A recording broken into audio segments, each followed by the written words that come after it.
My name is Margaret Thompson. I am 72 years old, and for the last 4 years, I have been living in a quiet, two-story colonial house on Maple Lane in the small town of Willow Creek, Connecticut. The house was bought with the life insurance money my late husband, Robert, left me when he passed away from a sudden heart attack in 2019. He had been a high school history teacher, the kind of man who could make the signing of the Magna Carta sound like a blockbuster movie. We had been married for 48 years. We had one daughter, Claire, who was born in 1981 and who, until very recently, I believed was the greatest achievement of my life. Robert and I had always planned to spend our retirement traveling. We had a map on the kitchen wall with red pins marking every place we wanted to visit: Santorini, Kyoto, the fjords of Norway. After he died, I kept the map up, but the pins stayed where they were. Claire needed me, or at least that's what she told me. It started small. In 2020, Claire and her husband David lost their jobs during the pandemic. They had two children, my grandchildren, Emma, who was 10 at the time, and Liam, who was 8. Claire called me in tears one night. "Mom, the rent is due and we're short $500. The landlord is threatening eviction." I transferred the money immediately. I told myself it was temporary, just until they got back on their feet. But temporary became permanent. By the end of that year, I was paying their rent every month, $500 like clockwork. Then came the car payment. David's SUV needed repairs, and they couldn't afford the insurance without it. Another $300 a month. Then Emma needed braces, $2,000 upfront plus monthly installments. Liam wanted to play travel hockey, equipment, ice time, tournament fees. Claire sent me spreadsheets, detailed, color-coded, professional. I told myself I was investing in my grandchildren's future. I kept a notebook in the kitchen drawer. Every expense went in there. Rent, $18,000 over 3 years. Car, $10,800. Braces, $6,000. Hockey, $4,200. Groceries when they forgot to budget, $3,600. Birthday parties, Christmas gifts, school supplies, the new iPhones they had to have for work. It added up. By December 2023, the total was $45,632.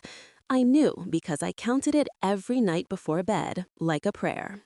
I never asked for anything in return. Not a thank you card, not a visit, not even a phone call on my birthday. Claire would text, "Money received, love you." That was enough, or so I thought. This year, Christmas was going to be different. I had been planning it for months. I knitted 12 handmade stockings, one for each member of the family, including David's parents, who I had never met but who Claire insisted were like family. I spent $180 on wool alone. Each stocking had their name embroidered in gold thread. I baked 7 dozen gingerbread cookies shaped like reindeer. I bought a new dress, emerald green, the color Robert said made my eyes sparkle. I even booked a photographer to take family portraits in front of the Christmas tree. On December 23rd, I called Claire. "Honey, what time should I come over tomorrow? I have the stockings, the cookies, the dress." She interrupted me. "Mom, actually, we're doing a small thing, just immediate family, you understand." I did not understand, but I'm immediate family. "It's complicated. David's parents are flying in. Space is tight. We'll do something next week." I hung up feeling like I had swallowed a stone, but I told myself it was fine. They were busy. I would drop off the gifts in the morning. Christmas Eve came. I woke up at 5 a.m., wrapped the stockings in tissue paper, loaded the cookies into Tupperware, and drove to Claire's house. The streets were silent, blanketed in fresh snow. Their house was lit up like a department store, every window glowing, the inflatable Santa on the lawn swaying in the wind. I parked in the driveway, gathered the boxes, and knocked. Knocked. No answer. I knocked again. Still nothing. I tried the doorbell. Finally, the door opened a crack. Claire peeked out, her hair in curlers, wearing a silk robe. "Mom, what are you doing here?" "I brought the stockings and the cookies and—" She glanced behind her, then stepped outside, pulling the door shut. "Now's not a good time. We're in the middle of something." "What something?" She hesitated. A family thing. I looked past her. Through the frosted glass, I could see movement, people, laughter, the flicker of candlelight. Claire, let me in. It's freezing. Mom, please, just leave the stuff on the porch. We'll call you later. She closed the door.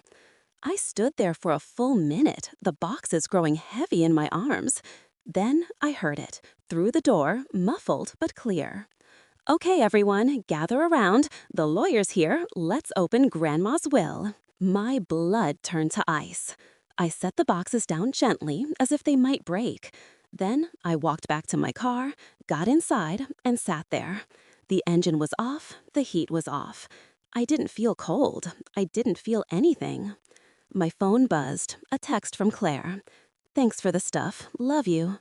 Then another buzz, a Facebook notification. I opened the app. Claire had posted a live video. The thumbnail showed Emma and Liam in matching red pajamas, the ones I had bought for $120 each, standing in front of a Christmas tree. The caption, "Heirs only Christmas Eve will reading. So excited for Grandma's legacy. #blessed." I clicked play. The camera panned across the living room. David's parents were there, sipping champagne. Claire's best friend from college, the neighbors, a man in a suit, tall, bald, holding a manila envelope. The lawyer. Claire's voice, bright and bubbly. Okay, everyone, quiet down. Mr. Harrington is going to read Grandma's will. We wanted to do this while she's still with us, so she knows how much we appreciate her. Laughter. Cheers. Mr. Harrington cleared his throat. In the event of Margaret Thompson's passing, the estate, valued at approximately $200,000, shall be divided as follows. 50% to Claire Thompson, 25% to David Thompson, 12.5% each to Emma and Liam Thompson. I stopped the video. I sat in my car for a long time. The snow fell harder. My breath fogged the windshield. I opened the notebook app on my phone and started a new list. Change will. Install cameras. Call lawyer. Cancel transfers. I drove home. The house was dark. I turned on every light. I made tea. I sat at the kitchen table and opened my laptop. I logged into my bank account. The automatic transfer to Claire's account was scheduled for December 26th, $500 as always. I canceled it. Then I canceled the car payment, the insurance, the hockey fees, all of it. I called my lawyer, Mr. Weber, at 8:03 a.m. on Christmas morning. He picked up on the second ring. Margaret, Merry Christmas. Everything okay? No, I need to change my will today. He didn't ask questions.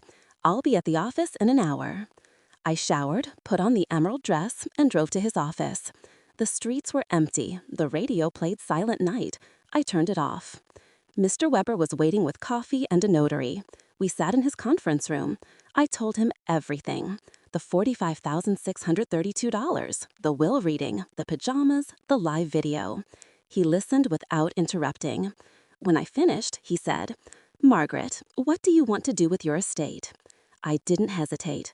I want to leave it to the Willow Creek Women's Shelter. Every penny. And I wanted in writing that Claire, David, Emma, and Liam are explicitly excluded. No trust, no contingency, nothing. He nodded. We can do that, but they'll fight it. Let them. We spent 3 hours drafting the new will. I signed it in triplicate. The notary stamped it. Mr. Weber made copies. Anything else? He asked. Yes, I want to install security cameras. Today. He called his brother-in-law who owned a security company. By 2 p.m., 2 technicians were at my house installing ring cameras. Front door, back door, garage, living room, kitchen, every angle. At 4 p.m., my phone buzzed. Claire. Mom, the furnace broke. It's 42 degrees in here. The kids are freezing. Can you send $800, please? I typed, Merry Christmas. The transfer is canceled. Love, Mom. I blocked her number. Christmas night, I sat in my living room with the lights off, watching the cameras on my iPad. The stockings hung empty on the mantel. The cookies sat untouched on the counter. I opened a bottle of wine, Robert's favorite, a 2015 Cabernet we had been saving for a special occasion. This was special. I drank half the bottle. I didn't cry. I didn't sleep. I made a new list. Call bank, close joint accounts, change locks, hire PI, write letter. On December 26th, I went to the bank. Mr. Klein, the branch manager, greeted me warmly. Mrs. Thompson, Merry Christmas. Another transfer for Claire? No, I'm closing the accounts. All of them. He blinked. All? All. He processed the paperwork. I opened a new account at a different bank. I transferred every penny. $198,427.63. Then I went to the hardware store. Mr. Summer, the owner, knew me well. I had bought paint, tools, light fixtures for Claire's house over the years. Mr. Thompson, what can I get you? New locks, the best ones, and a deadbolt. He raised an eyebrow but didn't ask. His son, Ethan, installed them that afternoon. With a bite in the air that sank straight through the bones. The temperature in Willow Creek had dropped to -12 overnight, and the old radiator in my bedroom clanked like a dying animal. I woke at 6, pulled on 2 pairs of wool socks, and padded downstairs in Robert's old flannel robe. The house smelled of pine from the Christmas tree I still hadn't taken down. I left it up on purpose. Let it mock me. Let it remind me. I brewed coffee in the French press Robert had bought on our honeymoon in Paris. The aroma filled the kitchen like a memory. I opened my new notebook, the one with the leather cover I'd purchased at the stationery store on December 31st. The first page was already filled with my new list. I added a line in neat cursive, Schedule furnace inspection. I had canceled the automatic payment to Claire's oil company on December 26th. My own tank was full, I topped it off in November, but I wanted a professional to check the system. I called Willow Creek Heating at 7:15 a.m. The receptionist, a cheerful woman named Tina, recognized my voice. Mrs. Thompson, Happy New Year! Another delivery for your daughter? No, Tina, for me this time. Inspection and service. Today, if possible. She paused. We're booked solid. Everyone's furnace is acting up in this cold, but let me see. Mr. Patel owes you a favor. You paid for his daughter's hockey skates last year. I'll bump you to 10 a.m. I smiled. Tell Mr. Patel I said thank you. At 9:55, a white van pulled into my driveway. Raj Patel hopped out, toolbox in hand, breath fogging in the frigid air. He was 42, broad-shouldered, with a mustache that curled at the ends. Mrs. T, you saved my Prius season. Let's make sure you stay warm. He spent 2 hours in the basement, clanging pipes, checking valves, replacing a faulty thermostat. When he emerged, his cheeks were red from the cold. System solid. You've got another 10 years easy. But I topped off your oil, just in case. How much do I owe you? He waved a hand. On the house. Considerate interest on the skates. I insisted on paying for the oil. $312.46. I wrote a check. He tucked it into his pocket with a grin. As he left, my phone buzzed. Unknown number. I let it ring. Voicemail. I played it on speaker. Claire's voice, trembling with cold and fury. Mom, the motel kicked us out. The pipes burst at the house. Everything's ruined. The kids are sleeping in the car. Please, call me back. I deleted the message. I opened the Ring app. The camera at Claire's house, installed last year when I paid for their security system, still fed to my phone. I had forgotten to remove access. The feed showed their colonial on Sycamore Street. Icicles hung from the gutters like daggers. The front door was cracked open. Snow drifted across the threshold. I zoomed in. The living room was a disaster. Furniture overturned. The Christmas tree lay on its side, ornaments shattered. A dark stain spread across the carpet. Burst pipes. I closed the app. At noon, Eleanor knocked. She carried a foil-covered casserole dish. Beef stew. Figured you'd be too busy plotting revenge to cook. I laughed for the first time in days. We ate at the kitchen table. She eyed the Christmas tree. Still up? Evidence. She nodded. Smart. After lunch, I drove to the bank. Mr. Klein greeted me in his office. Mr. Thompson, new account is active. I flagged the old ones for closure. Anything else? Yes, I want to freeze Claire's access to my safe deposit box. She has a key. He raised an eyebrow. You gave her a key? 3 years ago, for emergencies. He printed forms. I signed.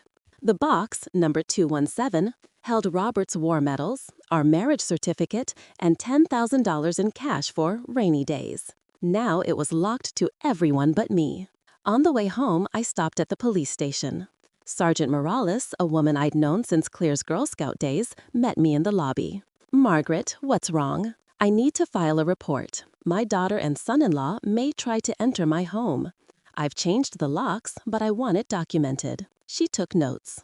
I showed her the ring footage from Christmas Eve, the Facebook Live, the text messages. "This is elder financial abuse," she said. "We'll open a case." Case number 2024-0017. January 3rd, Sam Costello called. They're at the Super 8 on Route 44. Paid cash for 3 nights. David's truck is gone, repossessed. Claire's interviewing for a receptionist job at a dental office. Starting pay, $14 an hour. I wrote it down. "Anything else?" "She's telling people you're senile, that you've been diagnosed with dementia. She's building a narrative." Let her. January 4th, the mail brought the certified letter receipt. Claire had signed for my letter on January 2nd at 2:17 p.m. I framed the receipt next to the shelter letter. January 5th, the temperature rose to 20 degrees. A thaw. I took the Christmas tree down. I boxed the ornaments, each one a memory of Claire as a child. The glass ballerina from 1987, the wooden sled from 1992, the baby's first Christmas for Emma. I carried the boxes to the garage. I labeled them, "Donate." January 6th, Mr. Weber called. Claire's hired a lawyer, Gerald Fink, bottom feeder, specializes in elder guardianship cases. What's our move? We wait. Let them file. Then we counter. January 7th, the doorbell rang at 8:03 a.m. Ring camera. Claire, David, Emma, Liam, all in coats too thin for the weather. Claire held a manila envelope. I didn't open the door. Claire shouted, "Mom, we know you're in there. Open up." I pressed the intercom. "State your business." David stepped forward. "We have papers, legal papers. You're being served." Claire slid the envelope through the mail slot. It landed on the mat with a thud. I picked it up. Superior Court of Connecticut. Petition for guardianship. Claimant, Claire Thompson. Allegation, Margaret Thompson is incapacitated due to dementia and requires a guardian to manage her finances. I laughed out loud. The sound echoed in the empty foyer. I opened the door. Claire's eyes were red-rimmed. David's jaw was clenched. The kids looked miserable. "Guardianship?" I said. "You'll need a doctor's report, a psych evaluation, witnesses." Claire thrust a document at me. "We have Dr. Lehman. He'll testify you refused evaluation." I took the paper. Dr. Lehman was Claire's college roommate's father, a retired GP, not a psychiatrist. I smiled. "See you in court." I closed the door. January 8th, I scheduled my own evaluation. Dr. Elaine Moore, neuropsychologist, top in the state, $3,500. I paid up front. January 9th, the evaluation. 3 hours of tests, memory, reasoning, math, word recall, drawing clocks, reciting months backward. Dr. Moore's verdict. "Mrs. Thompson, your cognition is in the 98th percentile for your age. You could run a corporation." I paid for the report. Expedited. January 10th, Sam delivered a USB drive. Everything. Emails, texts, bank records, Claire's secret Venmo account. $8,200 in gifts from friends for mom's care. David's gambling app, $3,100 lost in December alone. I copied it to a secure drive, labeled it Evidence. January 11th, the court date was set. February 14th, Valentine's Day. I laughed again. January 12th, I joined the Willow Creek Senior Center. Watercolor class, Tuesdays and Thursdays. The instructor, Mrs. Delgado, was 80 and painted like Monet. January 13th, I volunteered at the shelter, sorted donations, read to children. A little girl named Sophia clung to my leg. "Are you a grandma?" I was. Now I'm just Margaret. January 14th, Eleanor hosted a potluck. 6 widows, all with stories, all with scars. We drank wine, we laughed until we cried. January 15th, the furnace at Claire's house was condemned. The town posted a red tag, uninhabitable. Sam sent photos. The family was living in David's parents' basement in Hartford, 45 minutes away. January 16th, I received a letter from the dental office. Claire had been fired after 3 days. Inappropriate use of company phone for personal calls. January 17th, Mr. Fink filed a motion for emergency guardianship. Claimed I was a danger to myself. Requested $50,000 bond. Mr. Weber countered with a motion to dismiss. Attached Dr. Moore's reports, my bank statements, the ring footage. January 18th, the judge denied the emergency motion. Scheduled a full hearing. January 19th, I flew to Santorino, first class, $4,200. I sat by the window, drank champagne, watched the clouds. I landed on January 20th. The island was quiet, off-season. I rented a whitewashed villa over the caldera, $300 a night. I stayed 10 days. I walked the black sand beaches. I ate octopus grilled over charcoal. I painted the sunset every evening. On January 25th, I received an email from Mr. Weber. Claire's trying to sell your car, the one you co-signed. She forged your signature on the title. I forwarded it to Sergeant Morales. January 26th, David was arrested for title fraud, held on $5,000 bail. Claire couldn't pay. January 27th, I flew home. January 28th, the hearing was moved up. February 1st. January 29th, I met with Dr. Moore again. She updated her report, added a section on financial exploitation. January 30th, Sam delivered a final bombshell. Claire had taken out a $25,000 life insurance policy on me. Beneficiary, herself. March Premiums 1st paid with arrived my like a credit card. sigh after a long-held breath. The snow had melted into muddy patches on Maple Lane, and the crocuses poked defiant purple heads through the thawed earth. I woke at 5:30 a.m. to the sound of cardinals outside my bedroom window. I slipped into the new blue dress I had bought for the occasion, silk, knee-length, with tiny white daisies embroidered along the hem. I paired it with the pearl necklace Robert had given me on our 30th anniversary. I looked in the mirror and saw a woman I barely recognized. Cheeks flushed, eyes bright, hair swept into a soft chignon. The groundbreaking ceremony for the Margaret Thompson House was scheduled for 10 a.m. at the Willow Creek Women's Shelter on Elm Street. I had been invited as the guest of honor. I had also been asked to speak. I had spent the previous week writing and rewriting my speech on yellow legal pads, crossing out sentences, adding others, until the words felt like truth. At 8:15, Eleanor arrived in her silver Buick. She wore a lavender suit and a hat with a feather. "You look like a movie star," she said. "You look like the Queen," I replied. We laughed. The shelter parking lot was already full when we arrived. News vans lined the curb, Channel 8, Channel 12, even a crew from Hartford. A banner stretched across the chain-link fence, Margaret Thompson House, a safe haven for women and children. Balloons in purple and white bobbed in the breeze. Director Ramirez greeted me at the gate. She was 45, with warm brown eyes and a handshake that could crush walnuts. "Margaret, you have no idea what this means." I did. The crowd was a sea of faces, shelter residents, staff, volunteers, town officials, reporters. Children clutched handmade signs, "Thank you, Margaret." A string quartet from the high school played Vivaldi. At 10:05, Ramirez took the podium. "Today, we break ground on a new beginning. The Margaret Thompson House will provide 30 additional beds, a child care center, job training, and counseling. None of this would be possible without one woman's courage." She gestured to me. I walked to the podium. My knees shook, but my voice did not. "Good morning. My name is Margaret Thompson. 4 months ago, I was a different woman. I was a mother who believed love could be measured in dollars. I paid rent I didn't owe. I bought cars I didn't drive. I financed vacations I wasn't invited to. I knitted stockings for grandchildren who toasted to my death while I sat alone on Christmas Eve." A murmur rippled through the crowd. Cameras flashed. I was told I was confused, senile, a danger to myself. My own daughter tried to have me declared incompetent so she could control my money.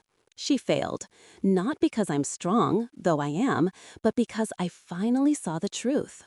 Love that demands payment is not love. It is extortion. I paused. The quartet had stopped playing. This house is not my gift to you. It is my gift to the woman I used to be. The woman who forgot she deserved respect. The woman who thought silence was strength. To every resident here today, you are not broken. You are not burdens. You are not ATMs with feelings. You are worthy, and this house, your house, will remind you of that every single day. I stepped back. The applause was thunderous. At 10:30, we broke ground. I held the golden shovel. The first scoop of earth was soft, fragrant. I tossed it into a wheelbarrow. Ramirez hugged me. A little girl, Sophia from January, tugged my sleeve. "Miss Margaret, will there be a swing set?" "There will be 2, I said. March 2nd, the story was front page of the Willow Creek Gazette. Local grandmother funds shelter after family betrayal. My phone buzzed nonstop. Reporters, podcasts, a producer from Good Morning America. I let them all go to voicemail. March 3rd, I received a certified letter from Claire, postmarked from a Hartford County jail. David was still incarcerated. I opened it in the kitchen. "Mom, I hate you. I hate what you've done. You've destroyed our family. The kids ask why Grandma doesn't love them anymore. Emma hasn't eaten in 3 days. Liam wets the bed every night. David's court date is April 10th.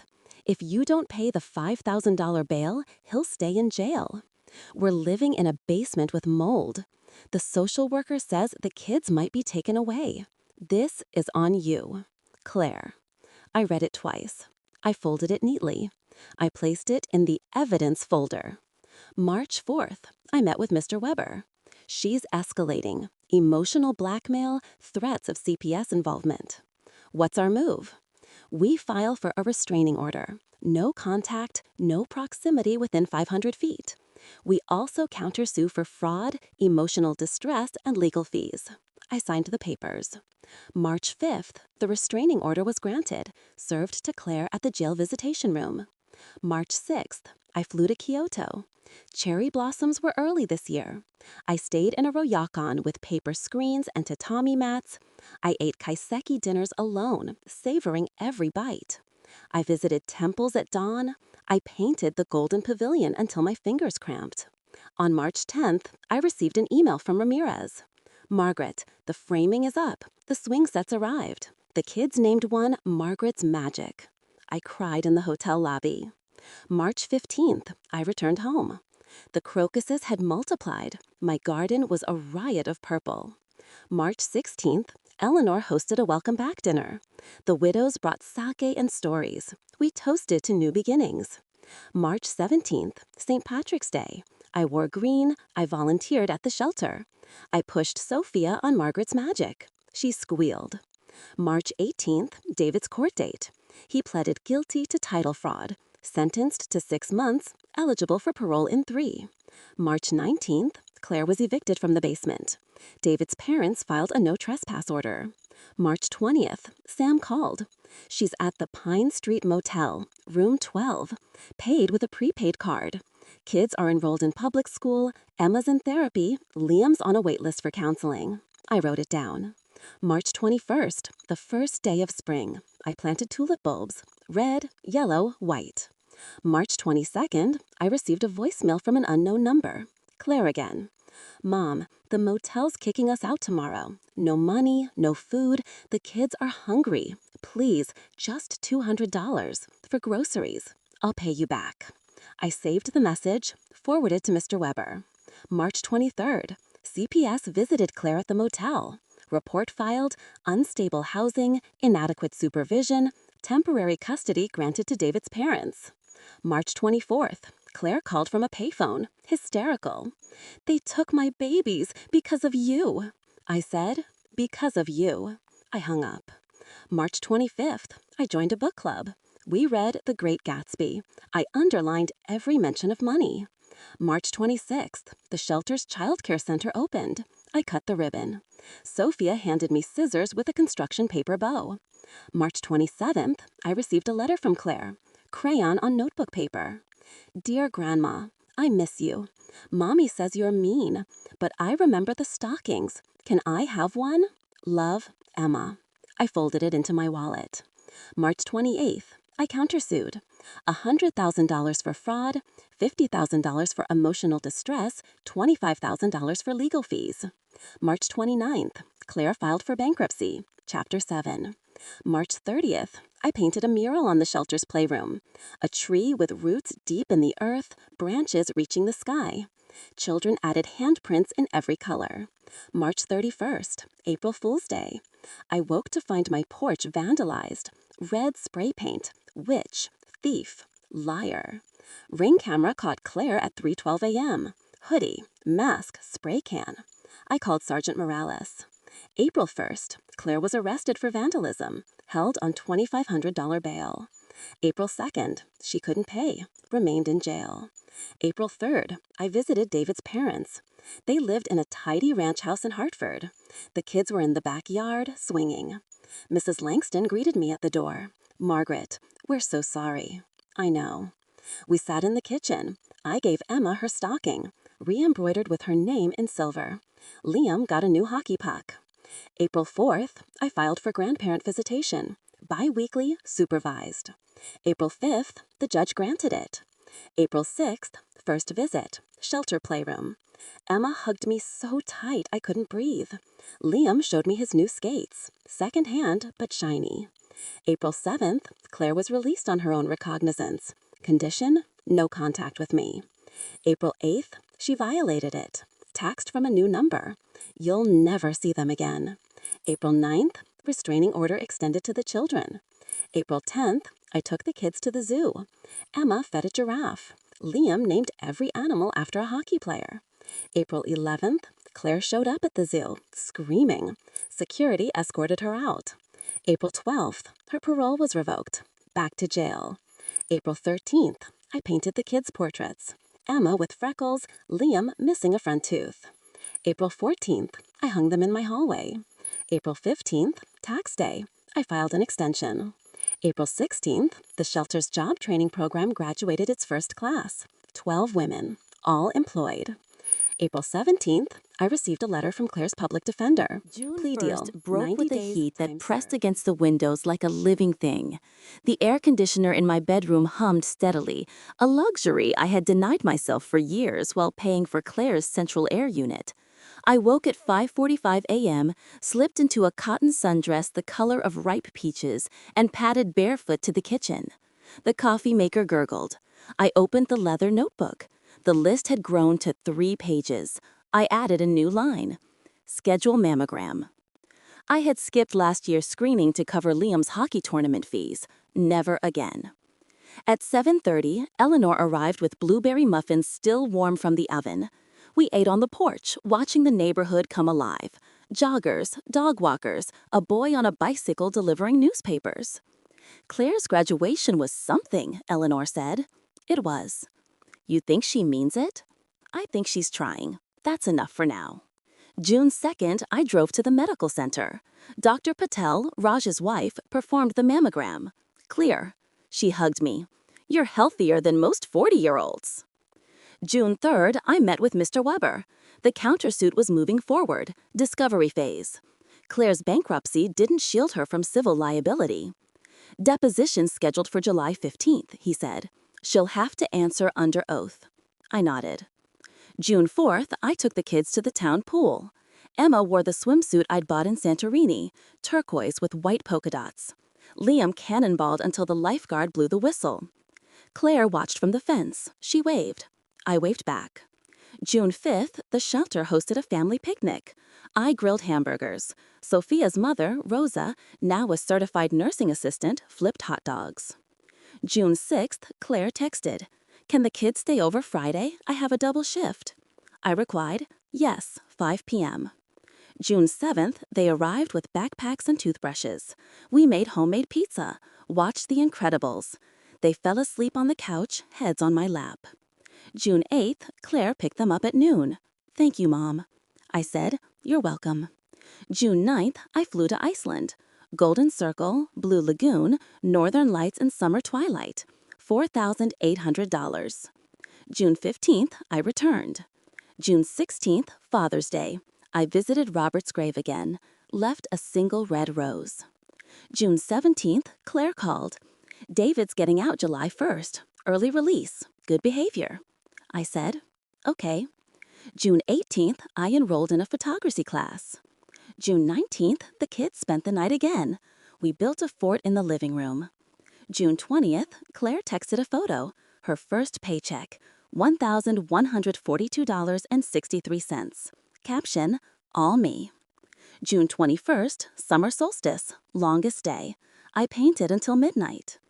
June 22nd, I received a letter from the court. Deposition moved up. June 28th. June 23rd, I met with Dr. Moore for a final evaluation update. June 24th, Sam delivered a new USB. David's been writing Claire from prison, planning to sue you for alienation of affection. Also wants the kids back full-time. I added it to evidence. June 25th, I took the kids to the library. Emma checked out 5 books. Liam got a graphic novel about hockey. June 26th, Claire asked for a loan, $300, car repair. I said, no. She didn't push. June 27th, I prepared for the deposition. Mr. Weber coached me. Answer only what's asked, no emotion. June 28th, the law office smelled of lemon polish and desperation. Claire sat across the table in a navy blazer 2 sizes too big. David was on video link from prison. Mr. Fink led the questions. Mrs. Thompson, isn't it true you promised to support your daughter financially for life? No. Isn't it true you suffer from memory loss? No. Isn't it true you installed cameras to spy on your family? I installed cameras to protect myself from trespassers. Claire's turn. Her voice cracked. Mom, why are you doing this? We're blood. Mr. Weber objected. Irrelevant. I said, blood doesn't entitle you to my bank account. Deposition ended at 4:12 p.m. June 29th, I took the kids to the shelter. They helped paint the new playground fence. June 30th, David was released. July 1st, he showed up at my door, unshaven, orange jumpsuit swapped for jeans and a faded Patriots shirt. Margaret, we need to talk. I didn't open the screen. Talk. I'm sorry for everything. The car, the lies. Can we start over? No. He pleaded. The kids need their grandma. They have supervised visits. That's enough. He left. July 2nd, Claire filed for full custody, claimed I was emotionally unstable. July 3rd, the judge denied it, cited my clean psych eval. July 4th, Independence Day, I hosted a barbecue. Eleanor, the widows, shelter families, fireworks over the lake. July 5th, David got a job, construction, $22 an hour. July 6th, Claire paid her second rent, $600. July 7th, the kids stayed over. We made s'mores in the backyard. July 8th, David violated parole, DUI, back to jail, 60 days. July 9th, Claire texted, I can't do this alone. I replied, you're not alone. You have a job, a home, a program. July 10th, I flew to Ireland, Cliffs of Moher, Guinness and Dublin, $5,100. July 17th, I returned. July 18th, the shelter's job program graduated another class. Rosa was the valedictorian. July 19th, Claire asked for the kids full-time. I agreed to every other weekend, unsupervised. July 20th, first weekend. They arrived with sleeping bags. We camped in the backyard, told ghost stories. July 21st, Claire picked them up. Thank you. July 22nd, I painted the Irish cliffs. July 23rd, David's parents filed for emergency custody, claimed Claire was unfit. July 24th, hearing. Claire cried. I testified. She's sober, employed, in therapy. The kids are safe. July 25th, judge ruled in Claire's favor. July 26th, David's parents appealed. July 27th, I took the kids to the county fair. Cotton candy, Ferris wheel. July 28th, she joined us. first family outing in years. July 29th, she paid her car insurance, $112. July 30th, the appeal was denied. July 31st, August Eve, I turned 73. The kids baked a lopsided cake. Claire frosted it. We sang. August 1st, I updated the will. Added a trust for Emma and Liam. College only, age 21. August 2nd, Claire saw the lawyer. Signed the papers, no contest. August 3rd, we went to the beach. Built sandcastles. August 4th, David was released again. August 5th, he moved into a halfway house. August 6th, Claire refused to take him back. August 7th, he begged. She said no. August 8th, he relapsed. Back to jail, 90 days. August 9th, Claire celebrated 1 year clean. August 10th, the kids stayed over. We watched the Perseid meteor shower. August 11th, Claire texted. I filed for divorce. August 12th, I said, good. August 13th, the divorce was uncontested. August 14th, Claire got her own apartment. 2 bedrooms, $950 a month. August 15th, she paid the deposit, $1,900, saved from paychecks. August 16th, I helped her move. Carried boxes, hung curtains. August 17th, the kids had their own rooms. August 18th, Claire enrolled in community college, night classes, business admin. August 19th, I paid nothing. August 20th, the shelter broke ground on Phase 2, mental health wing. August 20th, I donated another $10,000. August 21st, Claire got straight A's in her first quiz. August 23rd, the kids started school. New backpacks. Liam grew 2 inches. August 24th, I took them shopping with Claire's money. August 25th, David wrote them jail. Apology letter. Claire read it, tore it up. August 26th, she burned the pieces in the sink.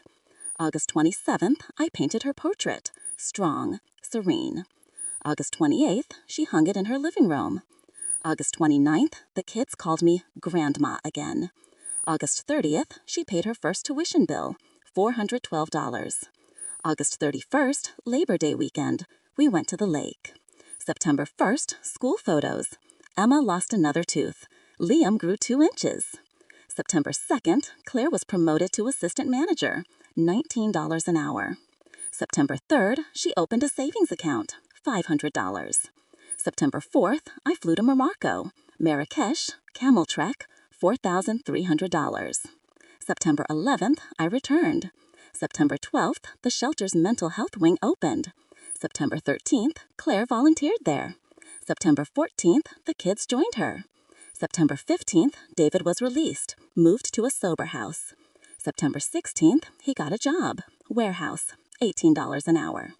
September 17th, he paid child support, $200. September 18th, she accepted it. September 19th, supervised visit, park, 1 hour. September 20th, the kids were okay. September 21st, autumn equinox. I harvested the last tomatoes. September 22nd, Claire canned them, taught the kids. September 23rd, David attended AA. September 24th, he apologized to the kids. September 25th, slipped they in with a forgave him. crisp edge that turned the maple leaves on Maple Lane into fire. I woke at 5:12 a.m. to the sound of rain tapping the gutters like impatient fingers. The bedroom smelled of the lavender sachet Eleanor had sewn for me in August. I pulled on wool socks, a thick cardigan the color of butternut squash, and descended the stairs. The house was quiet, except for the low hum of the refrigerator and the occasional creak of old wood settling. I brewed coffee in the French press, inhaled the steam, and opened the leather notebook. The list now spanned 4 pages. I added a new line in my steady cursive. Order wood for the fireplace. The forecast predicted the first frost by mid-month, and I intended to sit in front of a crackling fire with a book and a glass of red wine. My money, my time, my choice. At 7:30, Eleanor knocked with a basket of apple cider donuts from the orchard. We ate them on the porch, watching steam rise from our mugs. Claire called last night, she said. She's nervous about midterms. She'll ace them, I replied. She studies like her life depends on it, because it does. October 10th, I drove to the lumberyard. Mr. Summer greeted me with a grin. Mrs. T, back for more locks? No, Mr. Summer. Firewood, seasoned oak, 2 cords. He whistled. That's a lot of warmth. I've earned it. The delivery truck arrived at noon. 2 young men stacked the logs in neat rows along the garage. $620. I paid cash. October 3rd, I scheduled a chimney sweep. $185. October 4th, the kids had a half day. I picked them up at noon. Emma wore a pumpkin sweater. Liam carried a diorama of the Mayflower made from popsicle sticks. We stopped at the shelter to drop off canned goods for the food drive. Sophia ran to hug Liam. October 5th, Claire had her first midterm, business math. She texted at 9:47 p.m. 98%. I cried in the parking lot. I replied, proud doesn't cover it. October 6th, I took the kids to the pumpkin patch. We filled a wagon with 8 pumpkins, 2 for carving, 6 for pie, $42. October 7th, Claire came over after her shift. We carved jack-o'-lanterns on the porch. Liam made a hockey mask. Emma carved a cat. Claire's was the simple smile.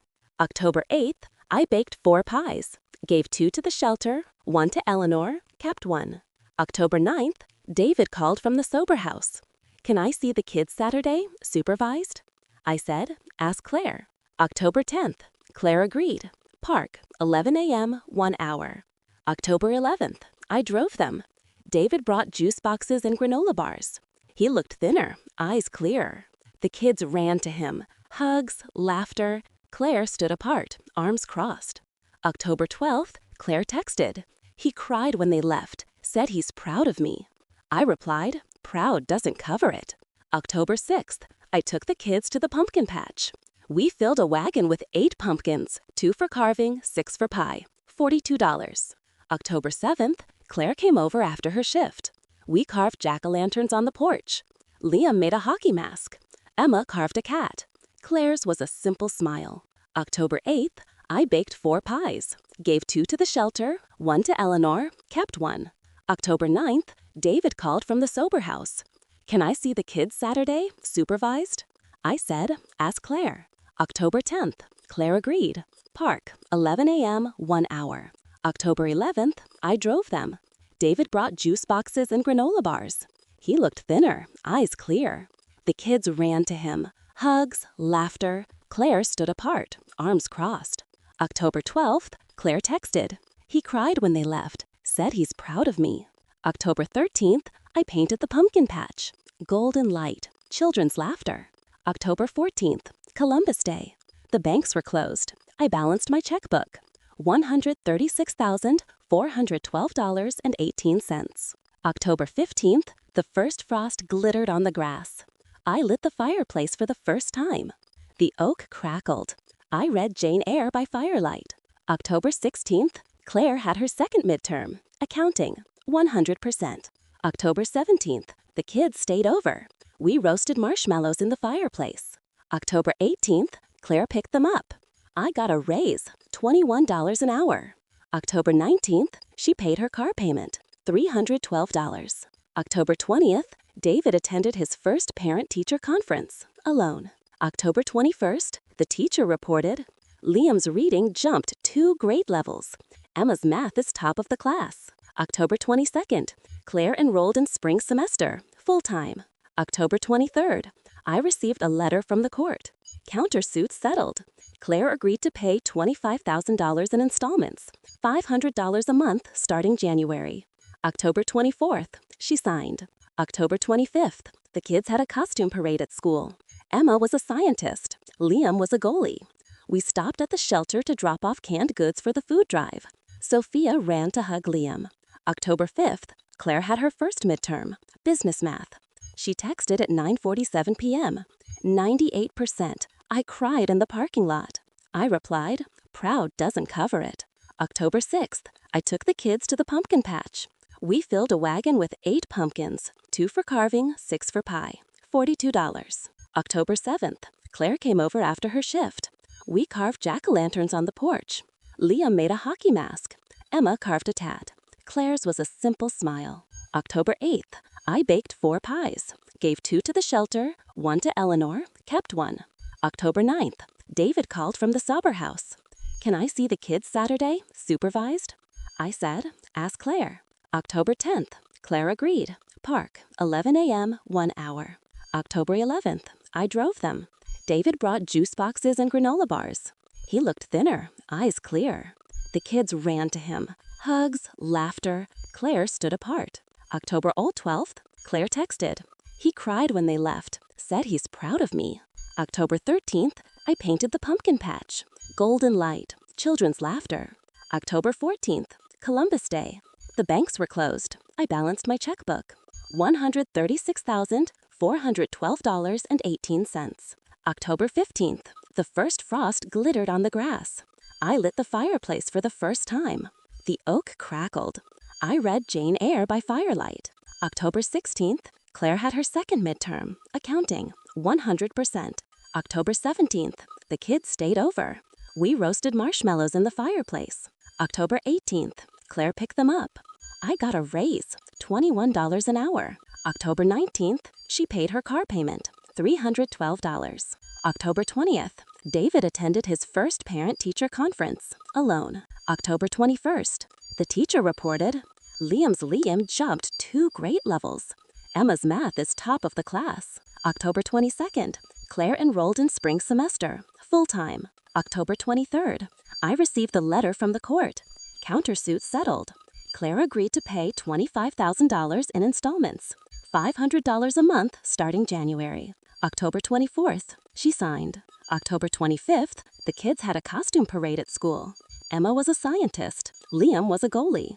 We stopped at the shelter to drop off canned goods for the food drive. Sophia ran to hug Liam. October 5th, Claire had her first midterm, business math. She texted at 9:47 p.m. 98%. I cried in the parking lot. I replied, proud doesn't cover it. October 6th, I took the kids to the pumpkin patch. We filled a wagon with 8 pumpkins, 2 for carving, 6 for pie, $42. October 7th, Claire came over after her shift. We carved jack-o'-lanterns on the porch. Liam made a hockey mask. Emma carved a cat. Claire's was a simple smile. October 8th, I baked 4 pies, gave 2 to the shelter, 1 to Eleanor, kept 1. October 9th, David called from the Sober house. Can I see the kids Saturday, supervised? I said, ask Claire. October 10th, Claire agreed. Park, 11 a.m., 1 hour. October 11th, I drove them. David brought juice boxes and granola bars. He looked thinner, eyes clear. The kids ran to him. Hugs, laughter. Claire stood apart, arms crossed. October 12th, Claire texted. He cried when they left, said he's proud of me. October 13th, I painted the pumpkin patch. Golden light, children's laughter. October 14th, Columbus Day. The banks were closed. I balanced my checkbook. $136,412.18. October 15th, the first frost glittered on the grass. I lit the fireplace for the first time. The oak crackled. I read Jane Eyre by firelight. October 16th, Claire had her second midterm, accounting, 100%. October 17th, the kids stayed over. We roasted marshmallows in the fireplace. October 18th, Claire picked them up. I got a raise, $21 an hour. October 19th, she paid her car payment, $312. October 20th, David attended his first parent-teacher conference, alone. October 21st, the teacher reported, Liam's reading jumped 2 grade levels. Emma's math is top of the class. October 22nd, Claire enrolled in spring semester, full-time. October 23rd, I received a letter from the court. Countersuit settled. Claire agreed to pay $25,000 in installments, $500 a month starting January. October 24th, she signed. October 25th, the kids had a costume parade at school. Emma was a scientist. Liam was a goalie. October 26th, Claire came to the parade, took photos. October 27th, I hosted a Halloween party for the shelter kids. 42 children, January 1st, candy, 2025, arrived with a sky so blue it hurt to look at it. The temperature hovered at 28 degrees, cold enough to crunch the snow underfoot, but warm enough to promise spring. I woke at 6:03 a.m. to the sound of the furnace kicking on. My furnace, paid for with my money, maintained on my schedule. I slipped into flannel pajamas and the thick robe Eleanor had gifted me for Christmas, the one embroidered with tiny cardinals. I padded downstairs, started the coffee, and opened the leather notebook. The list now filled 5 pages. I added a new line in my precise cursive. Plan 74th birthday trip, Antarctica. I had never been to the bottom of the world. Robert and I had talked about it once, over cocoa on a winter night in 2012. Penguins, he'd said. Imagine the penguins. I was going to see them. At 7:30, Eleanor knocked with a thermos of hot chocolate and a plate of cinnamon rolls. We sat on the porch, wrapped in blankets, watching the neighborhood stir. Antarctica, she asked, reading my notebook over my shoulder. Antarctica, I confirmed. She grinned. Take me with you. January 2nd, I called the travel agent. Expedition cruise, February 10th departure, $14,500. I booked 2 cabins. January 3rd, I scheduled a physical. Dr. Patel again. Blood work, EKG, all clear. You're in better shape than last year, she said. Whatever you're doing, keep it up. January 4th, Claire texted, kids want to see you. Can they come Friday? I replied, always. January 5th, I drove to the shelter. The Margaret Thompson house was fully operational. 30 beds, childcare humming, job training packed. Ramirez gave me a tour. The mental health wing had a meditation room with soft lighting and beanbags. Sophia's handprint was on the wall, painted in gold. January 6th, the kids arrived at 4 p.m. Emma carried a diorama of the solar system. Liam had a new hockey stick, second-hand but gripped with pride. We made tacos, watched Encanto. They fell asleep on the couch, tangled like puppies. January 7th, Claire picked them up. I got accepted into the accelerated program, graduate May 2026. I hugged her. Proud doesn't cover it. January 8th, David called. Can I take the kids to the movies Saturday? I'll pay. Claire agreed, supervised. January 9th, I painted the shelter's new mural. A phoenix rising from ashes, wings spread over Willow Creek. January 10th, the kids went with David. He bought popcorn and soda, $42, his treat. January 11th, Claire paid her 4th installment, $500. January 12th, I flew to Miami for the cruise departure. Eleanor met me at the airport. We boarded the expedition ship Aurora Borealis. 200 passengers, all scientists, photographers, adventurers. January 13th, we sailed south. Lectures on glaciers, whale watching. January 14th, Drake Passage, rough seas. I took Dramamine and slept. January 15th, Antarctica. Icebergs the size of cathedrals. Penguins sliding on their bellies. I stood on the deck, tears freezing on my cheeks. January 16th, we kayaked among ice floes. A leopard seal surfaced beside us. January 17th, I painted the continent in watercolors, white, blue, gold. January 18th, Eleanor and I toasted with hot toddies. To second chances, she said. January 19th, we returned to Ushuaia. January 20th, I flew home.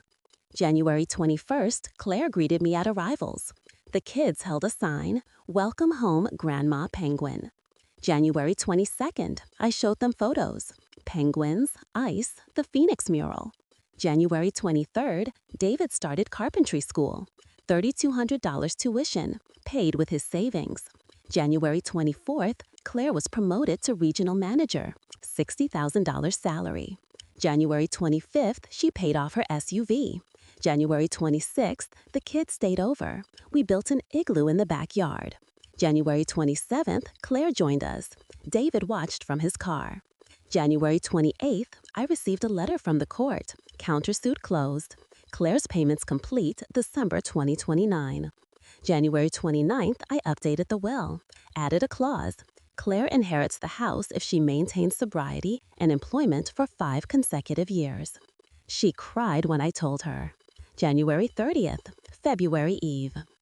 I am 74 in 2 weeks. I have $120,000 in the bank. I have a new will. I have a family that is rising. Claire stands. David builds. The kids soar. I am not paying. I am soaring. February 1st, I hosted a Super Bowl party. Shelter families, widows, chili, wings. February 2nd, Groundhog Day, 6 more weeks of winter. February 3rd, Claire enrolled the kids in art classes, $180 a month. February 4th, David built a birdhouse for the shelter. February 5th, the kids painted it. February 6th, I hung it in my yard. February 7th, Valentine's Day. Claire sent flowers. David sent a card. February 8th, the kids made Valentines. February 9th, I flew to Paris. Solo, $3,800. February 10th, my 74th birthday. I ate croissants at a cafe on the Seine. February 11th, I visited the Louvre, painted the Mona Lisa in my sketchbook. February 12th, I returned. February 13th, Claire threw a surprise party. Shelter, widows, kids. Cake with 74 candles. February 14th, I blew them out. One breath. February 15th, David finished his first project, a bookshelf for the shelter library. February 16th, Claire paid her 5th installment, $500. February 17th, the kids had President's Day off. We went to the Science Museum. February 18th, Claire started a $529 plan for each child, $100 a month. February 19th, David got his first paycheck, $1,200. February 20th, he paid child support, $300. February 21st, Claire agreed. February 22nd, the shelter broke ground on Phase 3, Therapy Garden. February 23rd, I donated $15,000. February 24th, Claire volunteered to design the layout. February 25th, the kids planted the first bulbs. February 26th, David built the benches. February 27th, I painted the garden gate. February 28th, March Eve. March 1st, the 2nd anniversary of the Margaret Thompson House. We held a jubilee. Music, food, dancing. Ramirez spoke. 2 years ago, one woman changed everything. Margaret, you are our phoenix. I took the microphone. I was the ash. You are the fire. March 2nd, Claire graduated early, associate's degree, business administration. March 3rd, she was hired as assistant director at the shelter, $70,000 salary.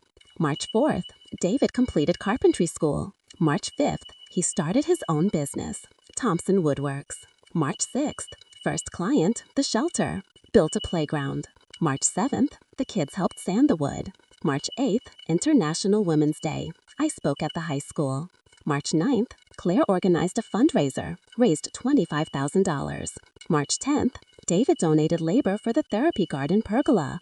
March 11th, the kids planted roses. March 12th, I painted the pergola. March 13th, Claire paid her 6th installment, $500. March 14th, Pie Day. We ate pie. March 15th, the Ides of March. I read Julius Caesar aloud to the kids. March 16th, David's business got its first review, 5 stars. March 17th, St. Patrick's Day. Claire cooked corned beef. March 18th, the kids wore green. March 19th, David took them to an AA family meeting. March 20th, spring equinox. The garden bloomed. March 21st, I flew to Japan. Cherry blossoms, $5,500. March 28th, I returned. March 29th, Claire was promoted to director, $85,000. March 30th, she bought a house, 3 bedrooms, $220,000, 20% down. March 31st, she moved in. April Fools. The kids pranked me with fake spiders. April 2nd, David built her kitchen table. April 3rd, I painted it. April 4th, Claire paid her 7th installment, $500. April 5th, the kids had Easter break. We dyed eggs. April 6th, Easter, church, ham dinner. April 7th, David joined us. April 8th, he proposed to Claire in the garden, on one knee. April 9th, she said yes. April 10th, they were flower girl and ring bearer. April 11th, I cried. April 12th, they set a date, September 13th. April 13th, Claire asked me to walk her down the aisle. April 14th, I said yes. April 15th, tax day. Claire filed jointly with David. April 16th, the shelter's therapy garden opened. April 17th, I cut the ribbon. April 18th, David built the arch. April 19th, Claire planted roses beneath it. April 20th, the kids helped. April 21st, I painted the wedding invitation. April 22nd, Claire paid her 8th installment, $500. April 23rd, David's business boomed. April 24th, he hired an apprentice. April 25th, the kids started summer camp. April 26th, Claire paid for it, $1,200. April 27th, I volunteered as art teacher. April 28th, the kids made pottery. April 29th, David built the kiln shelf. September April 1st 30th, shimmered May with the Eve. first hint of autumn, the kind of day when the air smells of wood smoke and possibility. I woke at 5:47 a.m. to the sound of a mourning dove cooing outside my bedroom window. The house was quiet, the furnace silent for now. I slipped into a linen robe the color of ripe figs and descended the stairs. The coffee maker gurgled. I opened the leather notebook. The list now filled 6 pages. I added a new line in my steady cursive. Finalize wedding speech. Claire and David's wedding was 12 days away.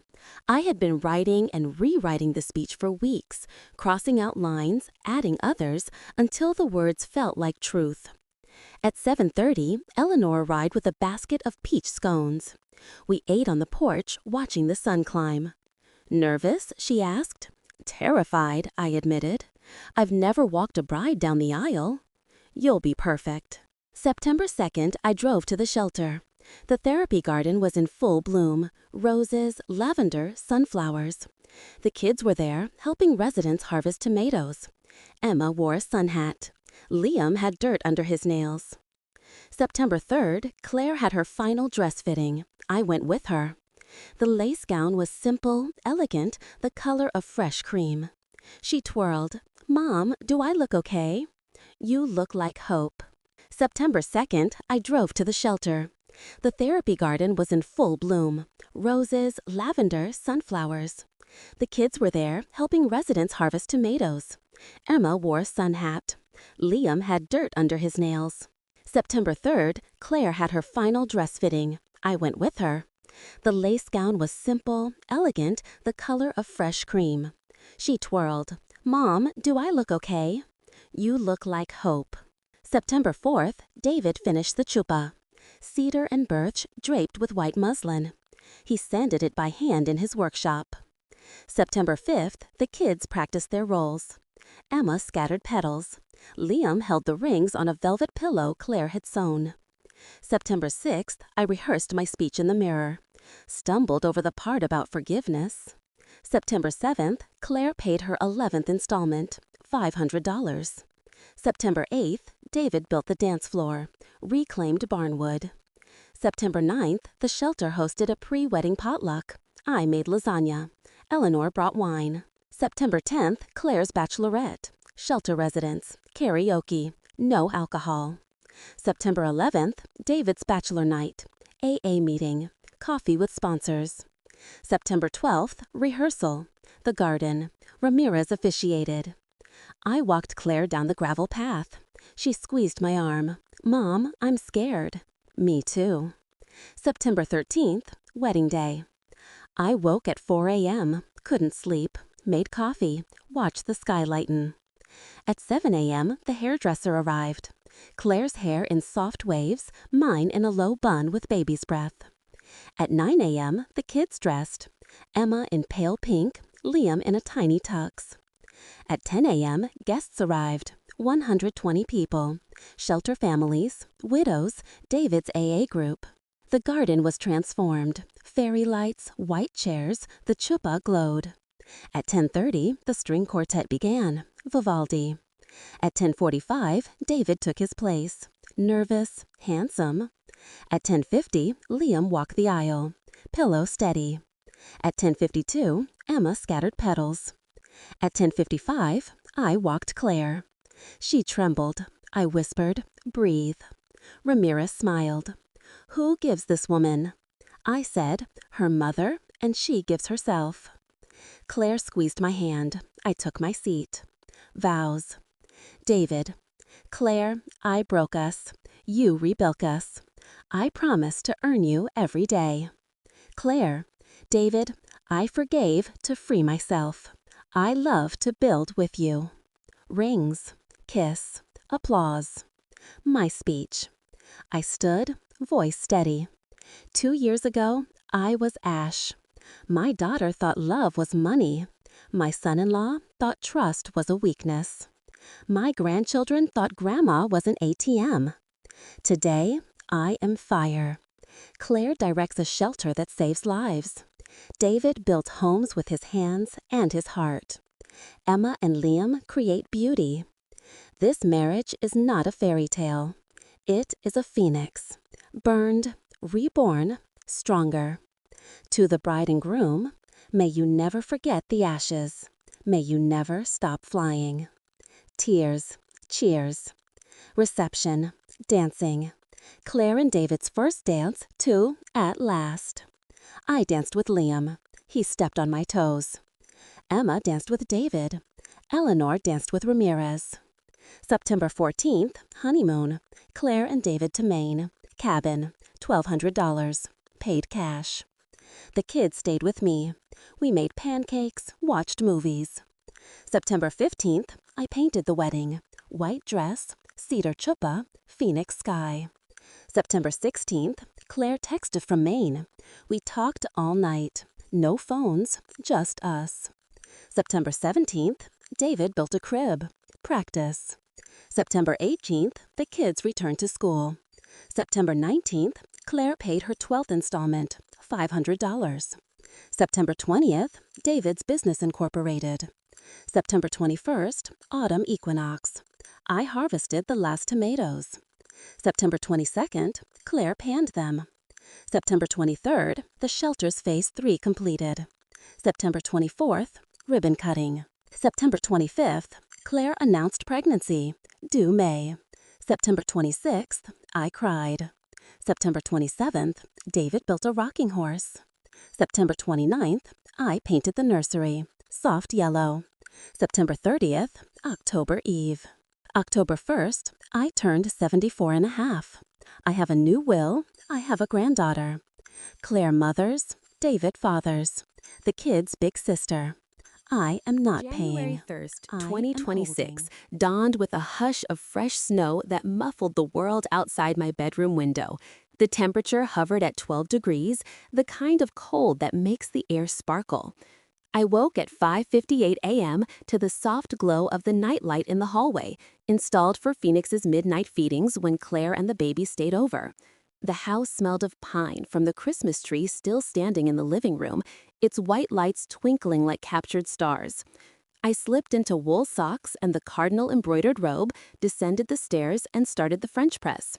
The coffee's aroma curled through the kitchen like an old friend. I opened the leather notebook. The list now spanned 7 pages. I added a new line in my steady cursive. Update will for Phoenix. My granddaughter was 11 days old, and already the future felt different, brighter, louder, full of possibility. At 7:15, Claire texted, "Phoenix smiled, real smile, not gas." Attached was a photo, tiny fist curled, eyes squinted in joy. I replied, "Grandma's heart exploded." At 7:30, Eleanor knocked with a basket of cranberry orange muffins. We ate on the porch, breath fogging, watching the snow settle.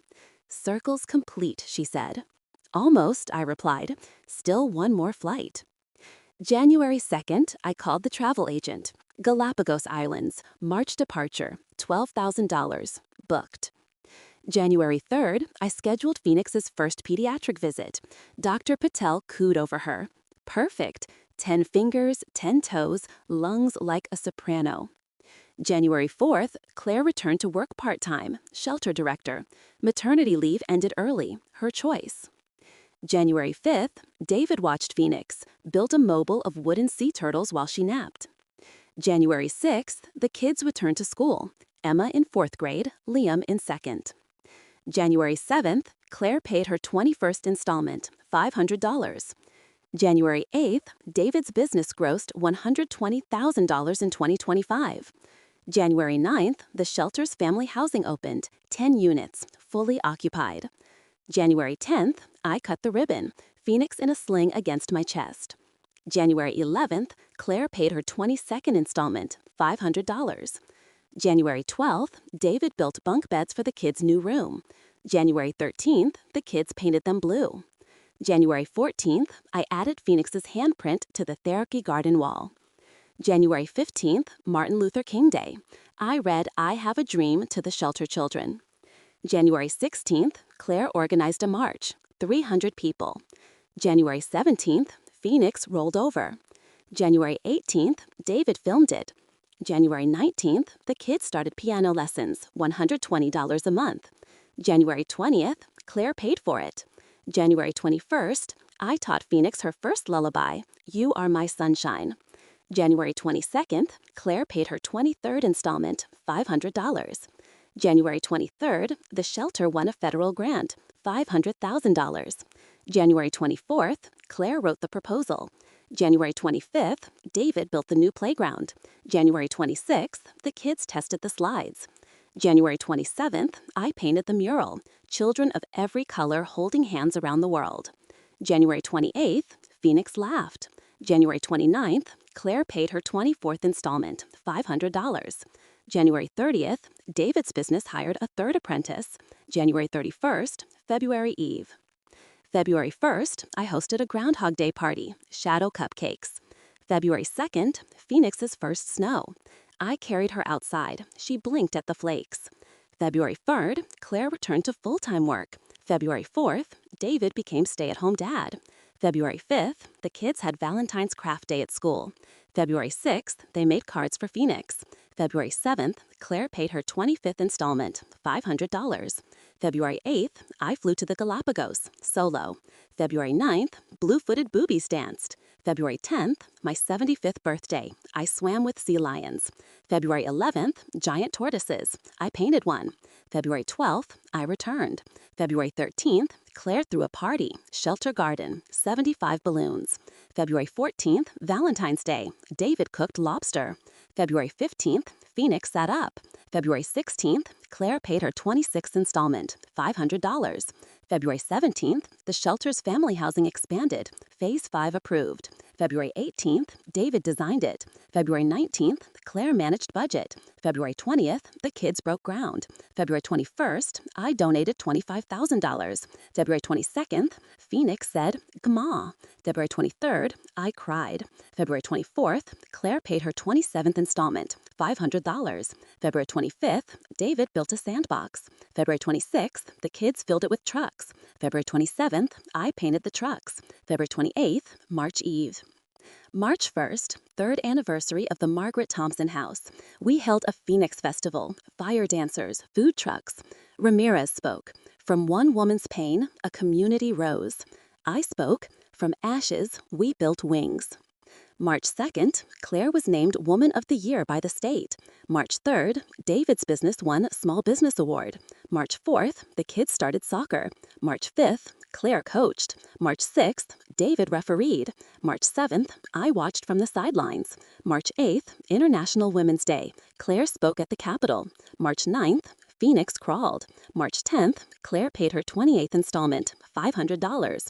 March 11th, the shelter space 5 framed. March 12th, David built the doors. March 13th, Claire installed locks. March 14th, Pie Day. Phoenix ate her first banana. March 15th, the kids baked pie. March 16th, spring equinox. The garden exploded in color. March 17th, St. Patrick's Day. Green eggs. March 18th, Phoenix stood. March 19th, Claire paid her 29th installment, $500. March 20th, David built a walker. March 21st, Phoenix took 3 steps. March 22nd, I painted the moment. March 23rd, the shelter's family housing fully funded. March 24th, groundbreaking for Phase 6, Education Center. March 25th, I donated $30,000. March 26th, Claire designed the curriculum. March 27th, David built the desks. March 28th, the kids tested them. March 29th, Phoenix said, "Dada." March 30th, David cried. March 31st, April Eve. April 1st, April Fools. The kids swapped sugar with salt. April 2nd, Claire paid her 30th installment, $500. April 3rd, Phoenix's first birthday planned. April 4th, theme Phoenix. April 5th, Claire baked the cake. April 6th, party at the shelter, 200 guests. April 7th, Phoenix smashed cake. April 8th, I painted the smash. April 9th, Claire paid her 31st installment, $500. April 10th, the Education Center roofed. April 11th, David installed windows. April 13th, Claire painted murals. April 14th, Easter. Phoenix hunted eggs. April 15th, tax day. Claire filed. Refund, $3,200. April 16th, she invested it in Phoenix's 529. April 17th, David built a playhouse. April 18th, the kids moved in furniture. April 19th, I painted the door red. April 20th, Claire paid her 32nd installment, $500. April 21st, the Education Center opened. April 22nd, first class, GED prep. April 23rd, Claire taught. April 24th, David built bookshelves. April 25th, the kids donated books. April 26th, Phoenix walked. April 27th, Claire paid her 37th installment, $500. April 28th, the shelter won UNESCO recognition. April 29th, Claire flew to Paris. April 30th, May Eve. May 1st, I turned 75 and a quarter. May 2nd, Phoenix said, Mama. May 3rd, Claire cried in Paris. May 4th, she returned with croissants. May 5th, Cinco de Mayo, tacos. May 6th, the kids graduated. Emma to 5th, Liam to 3rd. May 7th, Claire paid her 34th installment, $500. May 8th, David's business expanded, second location. May 9th, Mother's Day, breakfast in bed. Phoenix fed me oatmeal. May 10th, Claire cooked. May 11th, David served. May 12th, the Education Center graduated first class, 15 diplomas. May 13th, Claire paid her 35th installment, $500. May 14th, Phoenix's vocabulary, 20 words. May 15th, the shelter broke ground on Phase 7, medical clinic. May 16th, I donated $40,000. May 17th, David designed. May 18th, Claire managed. May 19th, the kids planted herbs. May 20th, Memorial Day, parade. May 21st, barbecue. May 22nd, Claire paid her 36th installment, $500. May 23rd, summer camp started. May 24th, Phoenix attended toddler group. May 25th, the kids taught her to swim. May 26th, I watched. May 27th, the clinic framed. May 28th, David installed exam tables. May 29th, Claire trained nurses. May 30th, the kids painted murals, stethoscopes, and hearts. May 31st, June Eve. June 1st, summer solstice. I am 75 years old. I have $45,000 in the bank. I have a new will. I have a legacy. Claire leads. David creates. The kids teach. Phoenix walks. I am not paying. I am complete. The circle is closed. The phoenix flies.